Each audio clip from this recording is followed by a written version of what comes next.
Objet nombre SCP-280. Yeux dans le noir. Classe côté.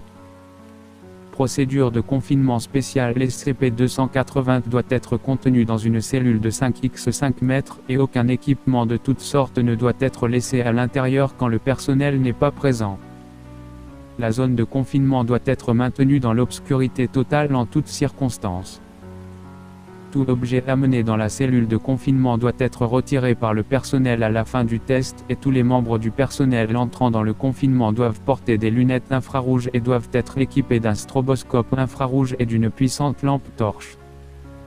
Dans le cas d'une attaque de SCP-280, tous les membres du personnel doivent allumer leur lampe torche et éclairer le sujet attaqué.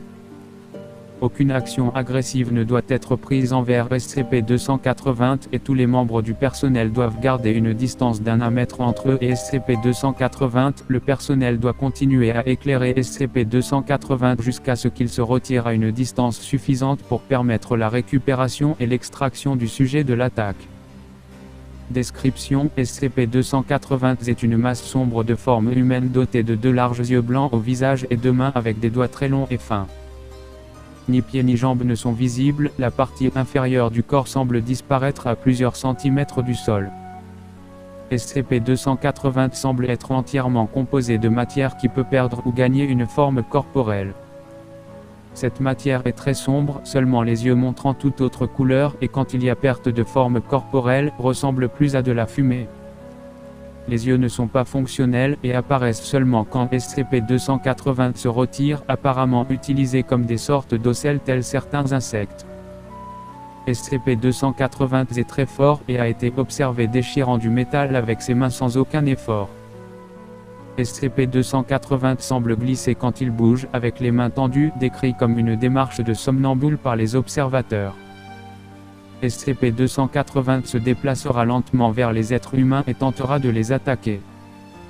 SCP-280 semble ressentir la vie humaine, aucune limite n'a pour le moment été trouvée à cette capacité. SCP-280 s'approchera à moins de 14 cm d'un sujet et utilisera ensuite ses mains pour tirer et déchirer le sujet, causant d'importants traumatismes physiques. L'attaque peut durer entre 1 et 5 minutes et continuera jusqu'à la mort du sujet, auquel cas SCP-280 exposera ses yeux, perdra forme corporelle et bougera jusqu'à l'humain le plus proche. Si aucun humain n'est présent, SCP-280 bougera et se roulera en boule contre le mur ou une autre structure jusqu'à ce qu'un être humain soit de nouveau présent. SCP-280 se retirera lentement sous la lumière, exposant ses yeux vers la source de lumière ou à n'importe quel humain proche. Cela a été décrit comme extrêmement déroutant par ceux qui y ont assisté.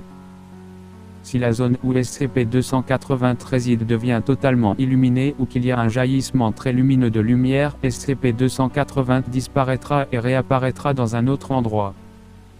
Ceci semble être une réponse purement défensive à la lumière et ne sera pas utilisé pour suivre ou attaquer une proie. SCP-280 ne semble ni manger, respirer ou dormir. Il n'ingère aucun tissu enlevé durant une attaque, le lâchant simplement pour déchirer une nouvelle partie. Dû à sa capacité de devenir incorporel à souhait et sa nature agressive, aucun échantillon de SCP-280 n'a été collecté. Addendum, note sur la récupération. SCP-280 a été récupéré dans Mississippi après plusieurs rapports de meurtres dans des pièces verrouillées et de morts d'enfants. Tous ont été rapportés comme extrêmement brutales et les victimes étaient horriblement déchiquetées. La fondation a été impliquée après qu'une famille de 5 membres soit tuée chez elle. Un survivant a été trouvé au sous-sol, David, 9 ans, qui était venu pour une soirée pyjama. Il a été trouvé dans un état de choc avancé, tenant une lampe torche et ne répondant pas aux stimulus extérieurs.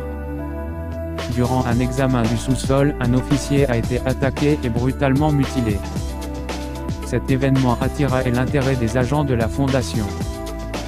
Durant la récupération, SCP-280 a été temporairement perdu dû à sa capacité à se téléporter quand exposé à un haut niveau de lumière. Il a aussi été observé que SCP-280 est fréquemment réduit à une ombre quand vu dans l'obscurité ou pris pour des vêtements, cheveux ou tout autre objet qui est accidentellement touché dans le noir.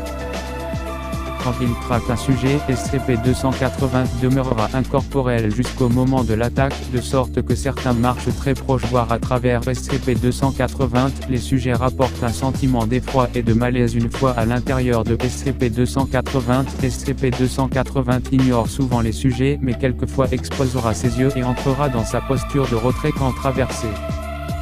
Aucun échantillon n'a émergé de ce comportement.